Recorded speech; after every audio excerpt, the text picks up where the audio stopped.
Nikmat yang Allah berikan kepada kita hari ini, kita bisa melakukan aktivitas kita selaku hambanya. Kita bisa bekerja, kita bisa ibadah, bahkan kita bisa silaturahmi, kita bisa sholat berjamaah sekaligus thalabul ilmi. Satu harapan kita, semoga apa yang kita lakukan ini mendapat ridho dari Allah Subhanahu wa Ta'ala. Salawat teriring salam semoga disampaikan kepada baginda Rasul Nabi kita Muhammad sallallahu alaihi wasallam. Ma'asyiral muslimin, jamaah yang dirahmati Allah Subhanahu wa Ta'ala. Sebelum kita mulai pengajian kita, mari sama-sama kita buka pengajian kita ini dengan pembacaan Al-Quran Suratul Fatihah. Kita doakan buat kedua orang tua kita, kakek nenek kita yang telah mendahului kita serta guru-guru kita.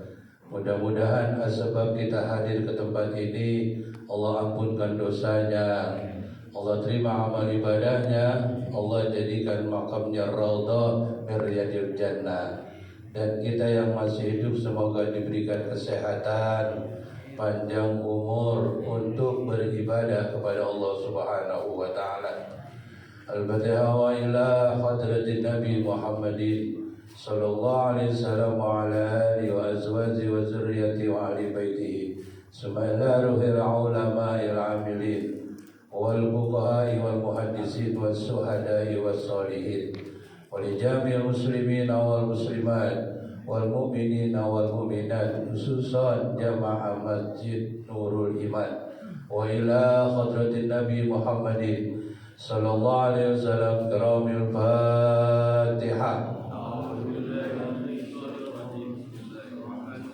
Alhamdulillahi rabbil alamin, arrahmanir rahim, maliki yaumiddin. Iyyaka na'budu wa iyyaka nasta'in, ihdinas siratal mustaqim, siratal ladzina an'amta 'alaihim ghairil maghdubi 'alaihim waladdallin. Amin ya rabbal alamin. Kita lanjutkan pengajian kita. Bismillahirrahmanirrahim. An Abi Bakrin As-Siddiq radhiyallahu anhu, az-zulumatu khamsun wa suruju laha khamsun. Hubbud dunya zulmatun wa siraju laha at-taqwa. Wa zambu zulmatun wa siraju lahu taubah. Wal qabru zulmatun wa siraju lahu la ilaha illallah Muhammadur Rasulullah. Wal akhiratu zulmatun wa siraju laha al-amalus salih. Wasiratu zulmatun wa siraju lahul yakin. Hadirin jamaah dirahmati Allah Subhanahu wa Ta'ala. An Abi Bakrin As-Siddiq radhiyallahu anhu, dari Sayyidina Abu Bakar As-Siddiq radhiyallahu anhu. Beliau ini adalah sahabat Nabi. Beliau ini adalah khalifah yang pertama. Beliau ini adalah orang yang sangat dermawan dan orang yang berilmu, orang yang tawadu, orang yang qanaah, orang yang sufi dan sebagainya. Ada sama beliau. Pada kesempatan hari ini beliau ingin memberikan pengalamannya kepada kita dalam satu buah. Kata beliau, az-zulumatu khamsun. Kegelapan itu ada 5 macam, kata Nabi, kata Sayyidina Abu Bakar. Wa surujulaha khamsun, dan kegelapan yang ada pada diri manusia itu dapat diterangi oleh 5 macam pula, kata beliau. Apa yang pertama? Hubbud dunya zulmatun wa sirajul taqwa. Yang pertama, kata Sayyidina Abu Bakar, hubbud dunia itu merupakan suatu kegelapan. Mencintai dunia itu merupakan suatu kegelapan. Orang yang amat cinta kepada dunia sehingga mereka lupa akan akhirat, Mereka merasa bebas dalam mencari rezeki di dunia ini, saudara. Li'annahu yuqiu fi suhbat. Sehingga orang yang cinta kepada dunia, yang hatinya gelap, dia nggak bisa membedakan mana yang halal, mana yang haram. Li'annahu yuqiu fi suhbat. Bahkan mereka tidak peduli barang itu subhat atau tidak. Dia nggak peduli barang itu makruh atau tidak. Dan dia nggak peduli barang itu haram atau tidak, asalkan tujuan dunia tercapai. Kenapa demikian? Karena hatinya gelap. Hati yang gelap tidak bisa bedakan mana yang baik, mana yang benar. Hati yang gelap ini enggak hanya berada pada satu golongan umat, tapi terkadang pun pada orang yang ilmunya ada pun bisa gelap. Seorang ustadz yang cinta dunia akan lupa kedudukannya sebagai ustaz, sehingga nggak bisa membedakan mana tempat dia dakwah, mana tempat dia nggak dakwah, saudara. Karena cinta sama dunia, dia nggak bisa membedakan mana barang yang subhat yang harus dia terima atau yang harus dia nggak terima, karena hati mereka gelap, saudara. Barang subhat ini akan merusak hati kita. Jangankan kita, seorang ulama Imam Syafi'i saja makan satu buah yang subhat itu menutupi hatinya, tidak bisa mengarang sebuah kitab, apalagi orang seperti kita, saudara. Seorang ulama makan barang subhat, satu kali dia makan barang itu, 1 minggu dia bisa ngarang kitab, saudara.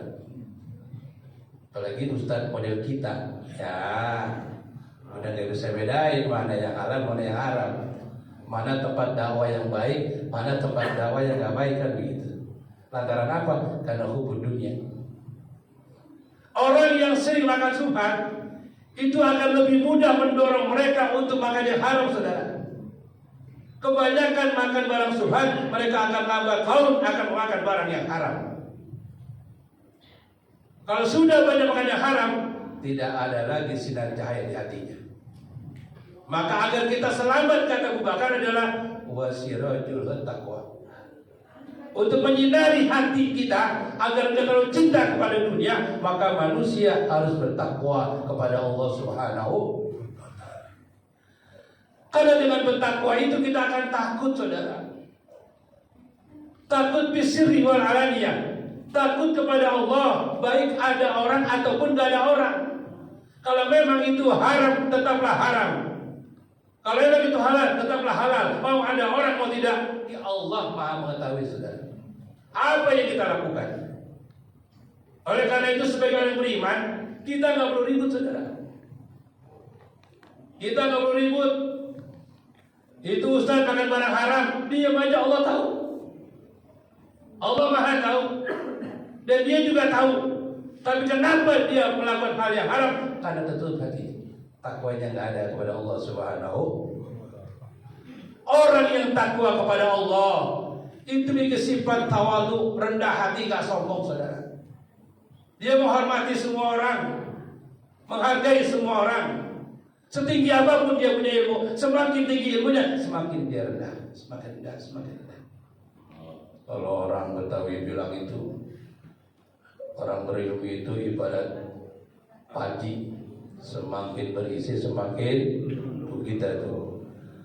Padi itu makin berisi makin merunduk. Kalau masih baru tumbuh, wajib kadang gitu. Wah, ini gue begitu. Makanya kudu punya guru banyak, jangan atu.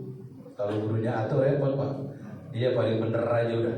Orang lain salah. Padahal Nabi suruh kita bukan taklid buta, tapi ittiba. Orang yang taklid buta itu orang yang mengikuti tapi dia nggak tahu kemana arah jalannya. Tapi yang Nabi suruh adalah ittiba. Kita mengikuti orang itu, tapi kita tahu asal usulnya, sejarahnya, nyambung ke baginda Nabi Muhammad. Itu namanya orang bertakwa. Sehingga dia berhati-hati dengan barang yang subhat, apalagi barang yang haram. Orang yang bertakwa itu punya sifat qanaah, enggak serakah. Dia merasa cukup dengan apa yang Allah berikan kepadanya.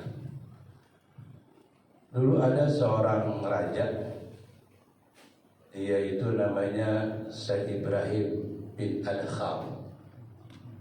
Dia itu hidup pada zaman tabi'in, dan dia silsilahnya masih nyambung ke Sayyidina Umar bin Khattab. Dia seorang raja, seorang sultan, tapi qanaahnya luar biasa, zuhudnya luar biasa. Dia seorang raja, tapi dalam kehidupannya dia tidak pernah memakan harta dari hasil pemerintahan. Makanya Syekh Ibrahim Adham dia sering ke hutan, Pak. Demen ke hutan gitu. Di hutan dia nanam pohon, dia nanam segala macam jenis makanan yang bakal dia makan. Dia nggak pernah makan uang pemerintahan, saudara. Walaupun dia seorang raja. Kenapa? Saking apiknya dia takut nanti uang itu mengandung subhan, sehingga dia makan, dia nanam sendiri, dia tumbuh, dia makan sendiri. Tuh Syekh Ibrahim Adham, zuhudnya luar biasa. Kalau sekarang kan pemimpin nggak begitu, mana mau nanam-nanam, paling nanam doang cuma ini doang, nanam pohon, pohon pencitraan doang kan begitu ya. Kalau Syekh Ibrahim enggak, dia lebih suka tinggal di hutan. Dia nanam pohon, dia makan. Kenapa? Dengan dia makan hasilnya itu, maka itu benar-benar halal dan thayyibah. Dan kalau sekarang kan belum tentu kita halal apa enggak itu makanan. Itu uang negara halal apa kita nggak tahu, masih subhat. Maka kebanyakan makan subhat akan lebih mudah mendekati kepada makanan yang halal. Hidupnya kalau cukup, cukup dengan apa yang Allah berikan kepadanya, itu yang kita makan, saudara. Orang-orang yang alim, orang-orang yang sufi, orang-orang yang ahli hikmah, dia itu nggak pernah mikir untuk yang besok kalau makan. Dia pikirkan yang sekarang, udah sekarang aja, besok dia nggak pikirin. Kenapa? Karena kita belum tentu sampai besok begitu. Sehingga dia cukup hidupnya. Kalau kita hidup masih mikir besok makan apa ya? Bayangkan, ini kelemahan kita. Besok makan apa? Emangnya itu bakal nyampe besok kemudian? Bisa nggak tanggung jawab juga? Kalau kita masih mikirin besok, mikirin bulan depan, mikirin tahun depan, itu kita masih mikirin. Seakan-akan umur dia yang punya. Bapak yakin bakal hidup besok? Siapa yang menjamin kita hidup besok? Enggak ada yang menjamin, saudara. Semua itu ketentuan Allah Subhanahu. Maka orang yang zuhud, orang yang qanaah, dia enggak akan pernah rakus dengan dunia, saudara. Karena dia tahu dia akan menggelapkan hatinya. Kalau hatinya gelap, dia akan jauh dari Allah Subhanahu wa taala. Dia akan jauh dari kebenaran. Dia akan lebih mudah menyalahkan orang lain, akan lebih mudah memfitnah orang lain. Kenapa? Karena hatinya gelap. Tapi Syekh Ibrahim Adham ini orang yang sangat zuhud, saudara. Dia tidak pernah memakan harta pemerintahannya, tetapi juga dia nggak pernah melantarkan rakyatnya. Justru uang yang diberikan ke rakyat agar rakyatnya makmur dan sejahtera. Ini seorang ulama, seorang pemimpin yang tidak cinta kepada dunia, saudara. Tapi kalau pemimpin cinta kepada dunia, dia akan jauh dari Allah Subhanahu wa taala. Makanya kata Nabi sallallahu alaihi wasallam, "Hubbud dunya rasul kulli khati'ah." Orang yang cinta pada dunia itu adalah pangkal daripada kesalahan, pangkal daripada dosa, itu gara-gara cinta pada dunia. Padahal dunia udah Allah jamin buat kita. Bukankah ketika Allah ciptakan khalaqallahu khalqa fakataba ajalahum wa a'malahum wa arzaqahum, kata Nabi. Allah yang ciptain kita, Allah yang tentukan ajal kita, rizki kita, Allah sudah jamin, saudara. Tugas kita hanya mencari saja, enggak perlu mengambil barang orang lain, enggak perlu mengambil barang yang haram. Kenapa? Allah sudah jamin rezeki kita. Walaupun kita cari sejauh mana, emang segitu ya segitu aja. Selama rezeki itu masih ada untuk kita, selama itu manusia tidak akan pernah mati, saudara. Tapi ketika rezekinya sudah habis, nggak perlu menunggu dia sakit atau sehat. Kalau sudah habis waktunya, maka dia kembali kepada Allah Subhanahu wa taala. Makanya orang yang cinta sama dunia, yang rakus dengan dunia, kata Nabi, itu adalah pangkal daripada kesalahan dan pangkal daripada dosa yang manusia kepada Allah Subhanahu. Lalu kata Allah apa? Walal akhiratu khairul laka minal ula. Awal akhir yang baik daripada awal. Kalau kita artikan, akhirat lebih baik daripada dunia, saudara. Kalau akhirat lebih baik daripada dunia, ngapain kejar dunia? Yang nyata-nyata emang gak baik. Akhirat yang kita kejar, saudara. Ini yang kadang manusia lupa. Dia menyangka dunia segala-galanya, padahal dunia belum tentu sampai kepada akhirat. Belum tentu sampai mengantarkan kita kepada Allah Subhanahu wa Ta'ala kalau mereka rakus dunia. Tapi kalau kita pilih akhirat, maka hidup kita akan bahagia. Begitulah kata ulama kita. Apabila menanam padi pasti rumput ikut. Bila kita menanam padi pasti rumput tumbuh. Tapi nanam rumput tak bakalan padi tumbuh. Nanam rumput padi tak bakal tumbuh. Tapi nanam padi rumput pasti tumbuh. Artinya apa? Ketika dia menanam agama di hatinya, menjalankan perintah Allah dengan segala-galanya, dunia akan ikut. Dunia akan ikuti kita selama kita menjalankan segala perintah Allah Subhanahu. Maka penerang hati kita adalah takwa. Takut kita kepada Allah Subhanahu wa Ta'ala bisiri wal alaniyah. Karena semua gerak gerik kita ini diawasi oleh Allah Subhanahu wa Ta'ala. Pandangan Allah tidak dapat menghalangi oleh siapapun. Tapi pandangan manusia terbatas oleh benda dan ruang. Tapi Allah tidak pernah tembus, tidak pernah terhalang oleh siapapun. Pandangan Allah tembus ke hati kita. Apapun yang kita lakukan, yang kita niatkan di hati, Allah itu tahu hati-hati. Maka bersihkan hati kita dengan takwa. Dengan takwa inilah cahaya kebenaran masuk ke hati kita, sehingga hati kita menjadi terang dan tidak gelap. Ketika hati mereka terang, maka pikiran mereka terang, saudara. Ketika pikirannya terang, maka ucapannya pun akan menjadi baik. Kenapa Rasulullah tidak pernah salah? Karena hatinya diisi dari cahaya Quran. Al-Quran huwa nurul mubin. Quran adalah cahaya yang masuk ke hati kita. Makanya orang kalau nggak pernah baca Quran gelap hatinya, Pak. Ya walaupun dia ustaz juga Pak, nggak pernah ngaji, gelap hatinya. Bukan hanya orang awam, ustaz juga nggak pernah baca Quran, hatinya gelap. Sehingga menyampaikannya terhadap dia mau bagaimana? Kenapa? Karena hati gelap. Makanya kita mesti baca Quran biar hati kita terang. Quran yang kita baca cahaya masuk ke hati kita. Kalau hati terang, yakin ucapannya pun akan baik sesuai dengan Al-Quran. Tapi kalau hati kita gelap, apa aja yang kita ucapin, mau senang kayak mau orang dikatain aja kan begitu. Kenapa? Kan hati gelap. Kadang ucapan yang jelek keluar spontanitas tanpa disadari. Kata-kata kenapa udah kebanyakan subhatnya. Ustaz kalau udah kebanyakan subhatnya, kadang-kadang ucapan sudah ngawur, Pak. Yang seharusnya dia keluarkan, dia keluarkan. Yang seharusnya dia ucapkan. Kenapa? Itu tanda udah banyak subhatnya. Mendekati kepada keharaman kepada Allah Subhanahu. Jadi kata Abu Bakar, hubud dunia zulman. Cinta kepada dunia itu suatu kegelapan. Maka Anda mesti punya penerangnya. Wasirajul taqwa. Dan penerangnya adalah takwa kamu kepada Allah Subhanahu wa Ta'ala. Dengan begitu kamu hidupnya akan seimbang dunia dan akhirat. Wazabu zulmatun wasirajul taubah. Kata Sayyidina Abu Bakar, wazambun dosa itu adalah suatu kegelapan. Wasirajul taubah, dan lampu penerang adalah taubat kita kepada Allah Subhanahu wa Ta'ala. Kata Nabi, zikr dzunub bil maniyah. Kau harus banyak mengingat-ingat dosa. Kita harus banyak mengingat-ingat dosa kita, kata Nabi. Dosa yang pernah kita lakukan. Kalau kita ingat dosa, ketika itu kita ingat, kita istighfar kepada Allah, insya Allah dosa itu akan karis. Tapi kalau orang yang pernah ingat dosa, dia merasa paling benar aja, saudara. Padahal dosa kita dari mulai balik sampai sekarang kayaknya banyak dosa kita, Pak. Iya, kayaknya banyak itu dosa kita. Makanya perlu diingat-ingat.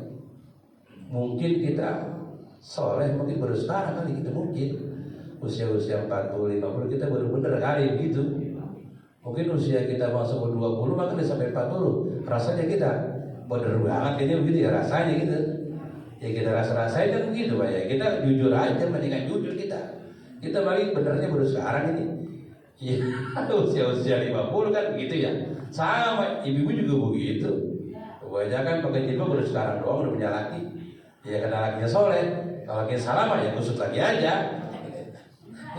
Seorang istri kalau dia soleha itu kan karena suaminya. Kalau suaminya gak pernah ibadah, masa bodoh ya istrinya begitu lagi aja. Jadi makanya kata Sayyidina Abu Bakar, dosa itu suatu kegelapan. Karena setiap kali dia berdosa akan timbul bidik hitam di hatinya. Semakin dia banyak dosa, semakin banyak bintik hitam di hatinya. Ya kata Nabi, innal abda iza akhta'a khati'atan latakat fi qalbihi nuqtatan sawadan. Apabila mereka berbuat itu hamba kesalahan atau mereka berbuat dosa, maka akan timbul bintik hitam di hatinya. Satu kali berdosa timbul bintik hitam di hatinya. Lama-lama dosa terus lama-lama hitam. Kata ulama kita sama kayak kaca nggak pernah dilapin, lama-lama ngelapnya susah. Ya kan dilap lagi. Kalau tiap hari dilap kaca tiap hari dilap itu kayak cakep tuh. Kaca mobil aja pak nggak pernah dilap sebulan, coba dilapnya susah bersihnya. Mesti pakai alat pembersih kan begitu ya. Begitu juga hati kita. Kalau hati kita udah berlumuran dosa yang begitu banyak, maka cucinya itu ada berat. Dengan taubatan nasuha, dengan meneteskan air mata. Kadang-kadang kan orang kalau sudah hatinya gelap itu ama nangis susah pak. Wajudul air itu air matanya susah banget netes buat ingat dosa itu susah. Kering aja kering. Nggak akan bisa meneteskan air mata tuh orang kalau udah hatinya gelap. Susah. Kalau barangnya hilang baru gampang nangis itu. Barangnya hilang, mobilnya hilang, rumah kebakaran, itu baru nangis dah. Kenapa? Emang cintanya dunia dia. Suaminya kawin lagi, jadi nangis. Tapi dia nggak pernah menangisi dosa yang pernah dilakukan, Pak. Nggak pernah meneteskan air mata karena dosa yang dia lakukan, nggak pernah. Dosa itu biasa menurut dia. Padahal lambat laun hati itu akan menjadi hitam. Faiza huwa naza'a wastaghfara wa tabasaqala qalbu. Tapi kalau mereka itu ingin menyembuhkan penyakit hatinya, wastaghfara, maka perbanyaklah baca istighfar. Maka ketika dia beristighfar, insya Allah hati itu akan menjadi bersih lagi. Istighfar, wastaghfara ba'da dzunub, ghafarallahu lahu. Orang yang baca istighfar setelah dia berbuat dosa, maka Allah ampunkan dosanya, Allah bersihkan hatinya. Dengan syarat jangan melakukan dosa yang sama di hari yang berbeda. Mungkin dosa yang pertama kita belum tahu, enggak terlalu besar dosanya. Tapi dosa yang kedua dengan dosa yang sama berarti kita tahu itu dosa kita kerjain juga. Itu lebih berat lagi dari dosa yang pertama. Jadi kalau kita udah melakukan dosa yang pertama karena itu kita nggak tahu dan kita belum mengajar tentang ilmu itu dosa, bahwa itu dosa, maka masih ada ampunan. Tapi kalau 3 kali dosa yang sama, ini berat dosanya. Dia tahu judi haram, besok dia judi lagi, besok dia judi lagi. Itu kalau bahasa kita ngeledek namanya, ngeledek Tuhan begitu kan ya. Udah tahu itu haram. Awalnya dia nggak tahu itu judi online haram. Awalnya nggak tahu. Asik dia main. Ketika dia mendengarkan nasihat dari Al-Quran bahwa itu haram, dia tahu haram, besok dia mainin lagi, besok dia mainin lagi, maka dosa itu akan berat untuk dia. Taubatnya harus taubatan nasuha. Dan jangan mengulangi lagi perbuatan yang sama di hari yang berbeda. Kalau nanti tahun 2024 kita suka berbuat ini, maka tahun 2025 jangan lagi berbuat itu. Tinggalkan itu dosa. Makanya kata Nabi begitu, zikrul dzunub bil madi, ingat-ingat dosa lu di tahun yang lalu, biar tahun ini lu jangan kerjain lagi itu dosa. Tapi karena manusia tempat dasarnya lupa, dia kerjain lagi, dia begitu lagi. Makanya banyak baca istighfar. Jangan sampai kita dosa semakin lama semakin banyak, semakin banyak, maka akan terjadi gelap pada diri kita. Kalau dosa kita sudah menumpuk, sulit untuk bertobat saudara, sulit untuk meneteskan air mata kalau memang dosa terlalu banyak. Maka dari itu kata Sayyidina Abu Bakar, dosa itu bisa hilang dengan kita bertobat kepada Allah Subhanahu wa Ta'ala dengan banyak membaca istighfar. Kita kadang istighfar kita cuma sholat doang 3 kali udah selesai. Rasulullah itu beristighfar hampir 70 kali dalam sehari. Nah, kalau kita berapa misalkan ini maghrib 3, isya 3, subuh 3, zuhur 3, nah, isya 3 cuma berapa? Coba 15 kali. 15 kali kita minta ampun sama Allah. Itu kalau yang sholat tapi ya. Nah, kalau yang kagak sama sekali. Dosa kita kalau kita hitung nih, pagi kita keluar kerja, udah ngelihat mata kita yang begitu, dosa lagi tuh, iya kan? Kita ngelihat yang begitu, kita nggak lihat di depan mata kita kan begitu. Kita lihat ya dosa kan bagaimana jadinya kita? Itu dosa kita banyak, makanya perbanyak istighfar. Kalau Nabi 70 kali, kalau bisa kita 100 minimal. Seorang ulama setipe Imam Ghazali aja itu dia istighfar 1000 kali sehari. Setipe Imam Ghazali baca istighfar itu 1000 kali sehari. Itu beliau orang alim, orang soleh 1000 kali dalam sehari. Lalu kita balik ke kita soleh ya belum. Dibilang ulama kita emang ilmunya kagak segini doang. Istighfar kita cuma 15 kali sehari. Kira-kira kayaknya tapi pengen masuk surga kan begitu. Itu kalau yang sholat. Kalau yang ada sholat kan kusut lagi aja. Nah makanya diperbanyak istighfarnya. Nah, kalau ulama segitu minimal kita 100 dah. 100 juga kalau dikali 10 kan 1000. Umat Nabi itu kalau melakukan satu kebaikan dibalas 10. Kalau kita punya 100 berarti dikali 10 sampai dengan 1000. 100 baca. Nah kalau 1000 dikali 10, 10.000 banyak lagi dia kan begitu. Jadi modal kita itu untuk membersihkan hati sebenarnya nggak sulit. Perbanyak istighfar kepada Allah Subhanahu wa Ta'ala atas dosa kita lakukan. Wal qabru zulmatun wa sirajul lahu la ilaha illallah Muhammadur Rasulullah sallallahu alaihi wasallam. Kata Sayyidina Abu Bakar, wal qabru zulmatun, dan kubur itu adalah suatu kegelapan. Gelap itu adalah sesuatu yang kita nggak tahu, sesuatu yang kita nggak bisa melihat. Alam kubur itu sesuatu yang gelap buat kita dan kita nggak bisa melihat. Dan kembali ke tadi Syekh Ibrahim Adham, dia itu diberikan oleh Allah untuk bisa melihat alam kubur. Itu Syekh Ibrahim Adham itu bisa melihat alam kubur. Allah buka hatinya. Kata beliau, Ra'aitul qabr, aku diperlihatkan oleh Allah tentang dalam kubur itu. Ternyata di kubur itu sepi. Saking bersihnya hatinya, saking juhudnya dia, sampai Allah bukakan mata hatinya bisa memandang alam kubur, saudara. Padahal yang mengetahui kubur cuma Nabi kita Muhammad sallallahu, tapi beliau bisa. Betapa sepinya tuh alam kubur. Tidak ada satu manusia pun yang menemani kita. Apakah saudara kita, apakah istri kita, anak kita, semuanya akan meninggalkan kita. Bahkan dunia meninggalkan kita. Kita sendirian, Pak. Kita sendirian. Maka kita perlu bekal. Alam kubur itu bukan akhir dari kehidupan. Ini kita yakini. Alam kubur itu awal dari kehidupan yang panjang, di mana kita nggak akan pernah tahu kapan akhirnya kiamat. Akhir alam kubur kalau kiamat tiba. Kalau kiamat belum tiba, kita masih di alam kubur. Kalau kita nggak punya bekal sedikit pun, kayak apa saudara?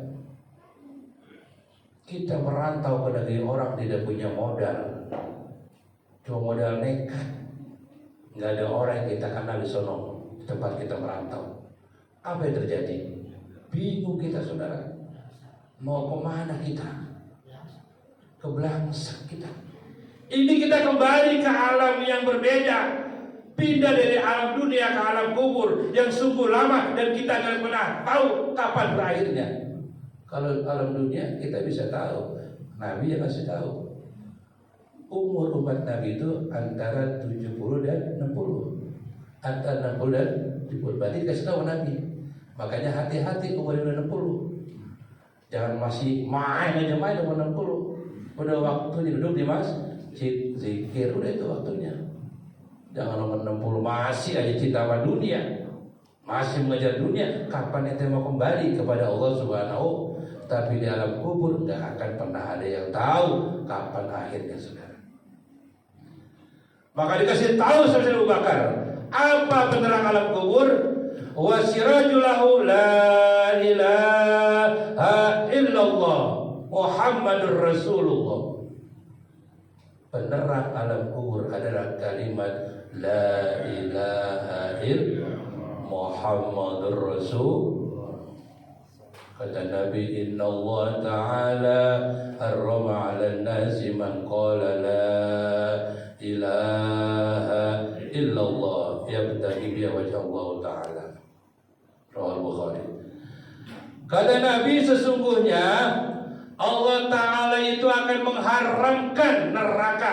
Bagi siapa? Bagi mereka yang ketika meninggal dunia man qala la ilaha illallah, dan dia ketika meninggal dunia mengucapkan kalimat la ilaha illallah, ia bertagi biha wajah Allah, dia berharap dengan bacaannya itu bertemu dengan Allah Subhanahu.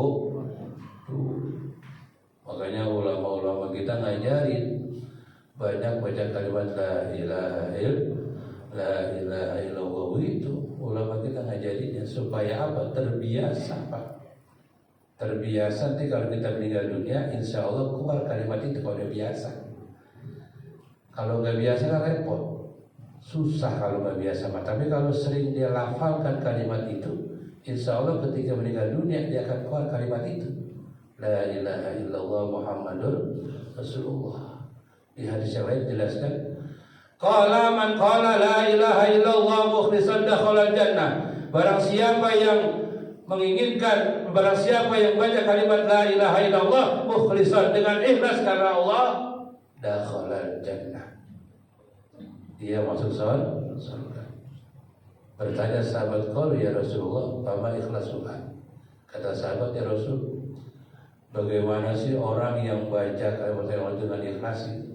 Kalau ditanya itu modelnya bagaimana orang yang dikatakan membaca kalimat la ilaha illallah mukhlishan ikhlas dan dia masuk surga, modelnya kayak apa? Ditanya sahabat, qalu ya Rasulullah fama ikhlasuha. Bertanya sahabat, ya Rasulullah, bagaimana orang yang ikhlas dalam membaca kalimat la ilaha illallah?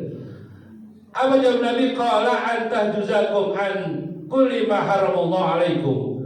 Orang yang membaca kalimat la ilaha illallah itu dengan ikhlas, maka kata Nabi apa? Dia itu menjauhkan segala perbuatan yang dilarang oleh Allah Subhanahu, dan dia mengharamkan sesuatu yang tidak diperintahkan oleh Allah Subhanahu. Tuh orang ikhlas.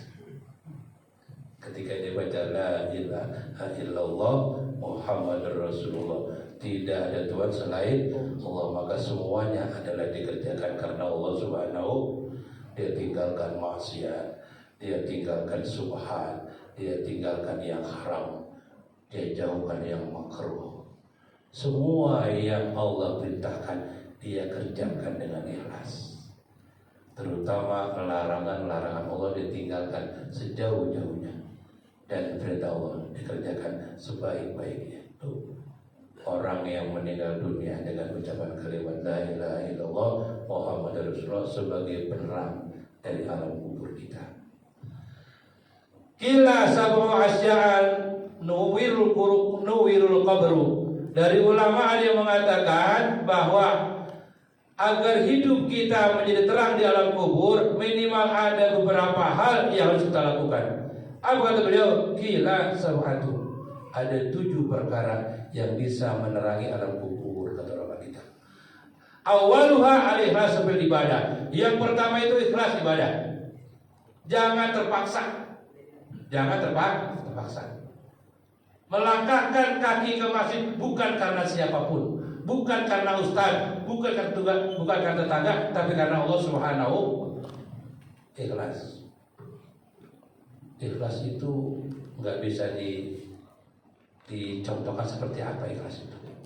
Karena ikhlas itu yang tahu cuma kita sama Allah Subhanahu, yang lain nggak tahu. Jadi ikhlas itu nggak bisa dikatakan yang kata-kata. Ikhlas itu cuma kita dan Allah yang tahu. Semua yang kita lakukan ikhlas karena Allah Subhanahu wa ta'ala, itu akan bisa menerangi kubur. Kita dikasih rezeki ikhlas, dikasih istri begini ikhlas, dikasih ikhlas. Sehingga ketika kita kembali kepada Allah, bumi pun ikhlas menerima kita. Makanya sering sujud tuh cium tuh bumi, sering cium tuh bumi, tapi dia gak marah sama kita. Yang dibilang bumi gak marah. Dulu ketika Sayyidatul Fatimah atau Az-Zahra binti Rasulullah meninggal dunia, itu kan yang gotong itu 4 orang soleh. Yang pertama suaminya Sayyidina Ali, yang kedua anaknya Hasan dan Husain, yang ketiga Abu Zar Al-Ghifari, sahabat Nabi itu gotong beliau itu.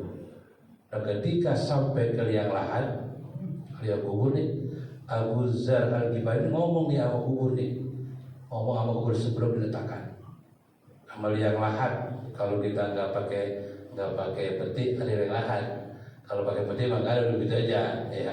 Kalau nggak pakai peti itu ada liang lahat, namanya liang lada kalau kita bayar sedikit tuh. Ngomong tuh Abu Zar Al-Ghifari, wahai kubur, kamu tahu siapa yang aku bawa? Siapa yang akan aku letakkan di tempat ini? Dia adalah putri kesayangan Rasulullah Sallallahu Alaihi Wasallam, dan dia adalah istri dari Sayyidina Ali, dan dia adalah ibu dari Hasan dan Husain. Yang lain belum turun tuh, dia bicara dengan bahasanya. Seketika tuh tanah ngejatuh ke kubur. Wahai Abu Zar Al-Ghifari, asal kau tahu saja, aku ini bukanlah tempat orang bangsawan. Aku ini bukan tempat orang yang kaya raya, bukan pula pejabat. Siapapun mereka yang datang ke tempatku ini, hati mereka enggak ikhlas, enggak punya amal ibadah, dia akan berhadapan dengan aku kata kubur juga. Aku bukan tempatnya bangsawan, bukan, kata kubur. Aku bukan tempatnya orang kaya, aku bukan tempatnya sultan. Siapapun yang datang ke tempatku ini, ketika dia datang tidak membawa amal ibadah, tidak punya ikhlas di hatinya, maka akan siap-siap berhadapan dengan aku. Maka saya cium tanah Pak. Setelah hening baru diturunin. Itu seorang sahabat Nabi, putra Rasulullah lagi. Jawaban seperti itu. Bagaimana kita coba?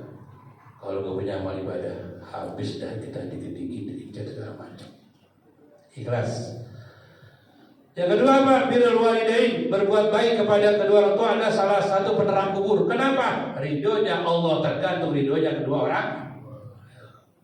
Jangan jauh-jauh Pak, cari berkah Pak, jangan jauh-jauh. Pergi mana jauh-jauh, orang tua cuekin. Auzubillah min. Orang lain cium bolak-balik sama emaknya gak dicium. Orang lain dimuliakan segala macam, emaknya gak dimuliain. Auzubillah min. Padahal zaman Rasulullah, ketika Rasulullah mau perang, mau berjihad, sahabat mau ikut, ditanya apa? Apa kau masih punya orang tua? Punya, pulang. Coba. Apa kau masih punya ibu? Punya, pulang. Jangan berjihad. Jihadlah melindungi ibumu. Coba ya. Rasulullah aja melarang orang untuk berjihad karena masih punya orang tua. Rawat orang tuamu, pelihara orang tuamu, lindungi dia. Sampai ayat-ayatnya. Itu jihad yang paling keren, saudara. Sekarang mau kaget, mau datang pakai nawa macam-macam, cium bolak-balik. Bapak jangan khawatir. Auzubillah min. Anak model apa saudara? Itu model sekarang begitu anak. Ya kan, sama orang lain bekas gurunya dicium, bekas bapaknya dibuang. Ya beda kagak boleh, boleh. Tetapi juga orang tua jangan dijijikkan begitu kan. Ridho kita tergantung ibu bapak kita, saudara. Kalau ibu kita gak ridho, Allah gak ridho, kan begitu. Ridho ini. Di ibu kita ada keramat, di ibu kita ada berkah, di ibu kita ada ridho.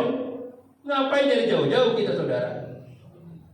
Temukan orang tua dulu kalau masih ada, baru ke hikmat kita ke guru itu. Jangan suka lawan sama orang tua. Nauzubillah min dari birrul walidain. Yang ketiga apa? Wasilaturrahim, perbanyak silaturahmi, itu akan menerangkan alam kubur kita. Yang keempat, ala yudhi'a umrah bil ma'siyah. Kemudian jangan menyia-nyiakan umur dalam kemaksiatan. Jangan menyia-nyiakan umur dalam kemaksiatan. Karena umur kita ini akan ditanya oleh Allah. Ampun fi ma'afna. Kalau datang kepada Allah satu langkah kau melangkah, akan ditanya oleh Allah tuh. An umri fi ma'afna. Ente punya umur buat apaan? Ente hidup selama 70 tahun ngapain aja? Mau jawab ente kalau supaya ngapain? Bingung kan? Makanya kata Nabi, khairun nas man tala umruh wa hasuna amaluh, wa sarrun nas man tala wa sa'amaluh. Sebaik-baik manusia adalah mereka yang Allah kasih umur panjang tapi kebaikannya banyak. Dan sejahat-jahat manusia mereka yang dikasih umur panjang, dosanya banyak, saudara. Hati-hati. Al-khamis alla yattabi khawdan. Yang kelima adalah jangan mengikuti hawa nafsu, saudara. Nafsu kita boleh kita ikuti, nafsu yang mana dulu? Kita itu punya 3 nafsu. Nafsu amarah, nafsu lawamah, nafsu mutmainnah. 3 di kita nih. Nafsu amarah itu akan merusak amal ibadah kita. Inna nafsala amaratu bisu. Sesungguhnya nafsu amarah itu akan mendorong manusia ke tempat kedurhakaan, kemaksiatan, kezaliman. Itu kita hindari. Nafsu lawamah ini nafsu kita nih yang akan menuju ke mutmainnah. Kita nafsu lawamah itu masih senang ibadah, kadang senang maksiat. Gitu kita ini nafsu kita. Kadang kalau lagi iman naik rajin. Kalau lagi turun malas minta ampun. Itu kita, Pak. Kalau iman lagi naik, enggak pakai disuruh, belum azan udah nyampe. Kalau iman lagi di bawah, udah mau azan, udah mau komat, udah datang. Tuh nanti. Makanya kata Nabi, al-iman yazidu wa yanqus. Iman kita kadang di bawah, kadang di atas. Kalau lagi di bawah kita, ya Allah, susah diajak ibadah. Tapi kalau lagi di atas, enggak pakai disuruh, udah datang aja. Tuh, makanya pertahankan iman kita. Cara apa? Banyak beribadah kepada Allah Subhanahu. Dan yang terakhir kata Abu Bakar, wal akhiratu zulmah wa sirajulha amalus soleh. Jadi akhirat itu adalah suatu kegelapan dan penerangnya adalah amal soleh. Kenapa gelap? Karena kita belum tahu bagaimana nanti keadaan di yaumil kiamat, di akhir kita nggak tahu. Tapi dengan amal soleh yang kita punya, itu yang akan mengantarkan kita mencapai dari Allah Subhanahu wa Ta'ala. Buktinya apa? Kalau orang ahli ibadah, dia akan dipanggil di surga, namanya bagus sholat. Dipanggil man kana ahli sholat du'iya min babis sholat. Orang yang ahli ibadah sholat akan dipanggil dari surga, namanya bagus sholat. Kalau dia ahli ibadah, ahli puasa juga, Allah panggil man kana ahli siyam du'iya babir royan. Dia akan dipanggil dari surga, namanya babur royan. Kalau sering puasa. Kalau nggak pernah puasa, ya kusut lagi aja udah cuma. Kemudian Allah panggil lagi man kana ahli shadaqah du'iya min babi shadaqah.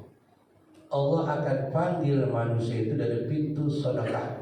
Kalau di dunia sedekah. Kalau kagak ya nggak dipanggil.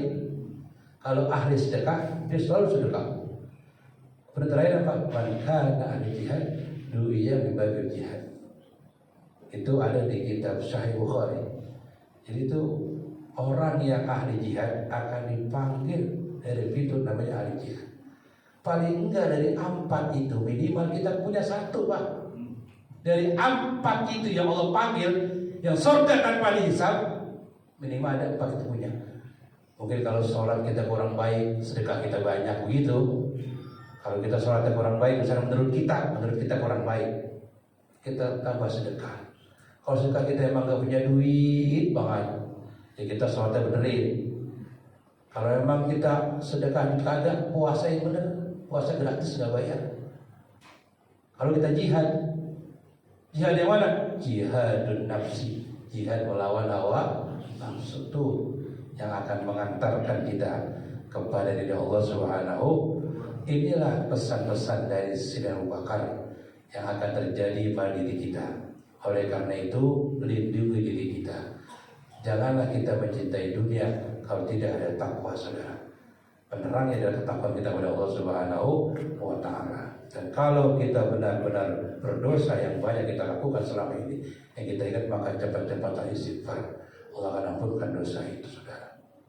Kalau misalkan kita nggak tahu tentang alam kubur bagaimana, maka perbanyaklah baca kalimat la ilaha illallah dengan ikhlas karenanya, dan lakukan semua perintah Allah dan tinggalkan larangannya. Itu yang akan menyelamatkan kita.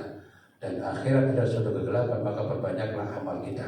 Sekecil apapun amal yang kita punya akan dibalas oleh Allah Subhanahu wa Ta'ala. Sekecil apapun dosa yang kita punya pun akan dibalas oleh Allah Subhanahu wa Ta'ala. Wa may ya'mal mithqala dzarratin khairan yarah wa may ya'mal mithqala dzarratin syarran yarah. Sekecil apapun kebaikan yang kita lakukan di dunia tidak akan lepas dari Allah Subhanahu wa Ta'ala. Pasti akan dikasih. Dan sekecil apapun dosa yang kita punya, kalau kita belum bertobat kepada Allah, dosa itu yang mengantarkan kita ke neraka Allah Subhanahu wa Ta'ala. Semoga Allah panjangkan umur kita, Allah sehatkan badan kita, Allah jadi kita hamba yang salah. Amin ya rabbal alamin. Bismillahirrahmanirrahim. Alhamdulillahirabbil alamin. Hamdan yuwafi ni'amahu fi kafi mazidah. Ya rabbana lakal hamdu wa lakal mulku wa lakal suluk karim wa li'azim sultanik. Allahumma salli wa sallim ala sayyidina Muhammad wa ala ali sayyidina Muhammad. Allahumma اختم لنا بالإسلام واختم لنا بالإيمان واختم لنا بالإحسان واختم لنا بالخيرات واختم لنا بالسعادة واختم لنا بحسن الخاتمة. ربنا آتنا في الدنيا حسنة وفي الآخرة حسنة وقنا عذاب النار والحمد لله رب العالمين. السلام عليكم ورحمة الله وبركاته.